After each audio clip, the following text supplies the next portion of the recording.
In the shadowy corridors of Elmwood Manor, Detective Clara Rhodes found herself drawn into her most peculiar case yet. It was a bitter midwinter night when the call came in, alerting her to an unexpected death with circumstances as perplexing as the setting itself. Arriving at the estate, Clara noted the unusual chill that seemed to seep through the grand stone facade and the flickering candlelight that barely illuminated the entryway. She was met by the anxious owner, Mr. Harold Whitaker, a distinguished gentleman with an air of repressed discomfort. "Thank you for coming so swiftly, Detective," Whitaker greeted her. It's Julian, my nephew. There are signs that something isn't right." Guided through a dimly lit hallway, Clara's footsteps echoed ominously against the marbled floors. The scene of the incident was an opulent library, its vast shelves crammed with the dust-covered tomes of generations past. Julian Whitaker lay sprawled across an ornate Persian rug, shadows dancing across his pallid features. His eyes were wide open, frozen in a silent scream. Clara meticulously examined the surroundings, her instincts sharper than ever. No signs of struggle, she noted, yet something about the scene was off. The air smelled faintly of almonds, a telltale sign she recognized immediately: cyanide.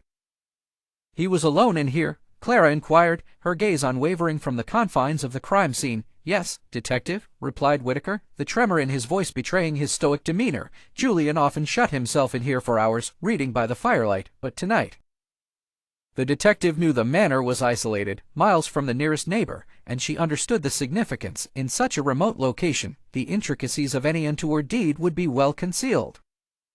As the night advanced, Clara engaged in probing interviews with the household. There was Eliza, the passive housemaid with a distant gaze, Professor Alden, a shrewd mathematician and a close friend of Julian's, and, of course, Mr. Whitaker himself, with his persistent unease. Her inquiries unearthed a tapestry of interconnected lives filled with hidden grievances. Eliza's indifference masked a veiled contempt for Julian's arrogance. Professor Alden harbored envy of Julian's intellectual accolades, convinced that his own theories had been plagiarized. One clue unraveled the enigma: a chess game left mid-conclusion next to Julian's body. The sequence was incomplete, to pieces inconsiderately toppled. Clara recognized the moves of the game mirrored an age-old code known only to the professor's society.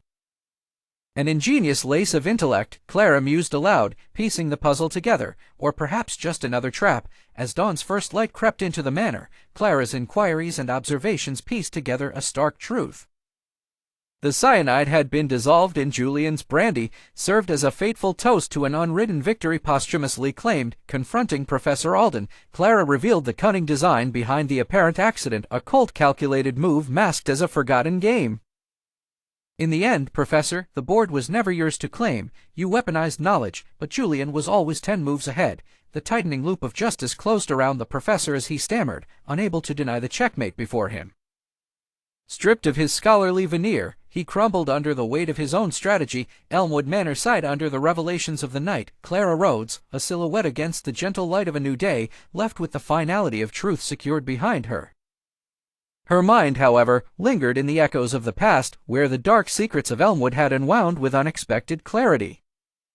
Subscribing to our channel and liking the video might seem like a small thing to you, but it means everything to us. Your support is what keeps us going. Join us as we follow the evidence, until we find the final clue. Thank you.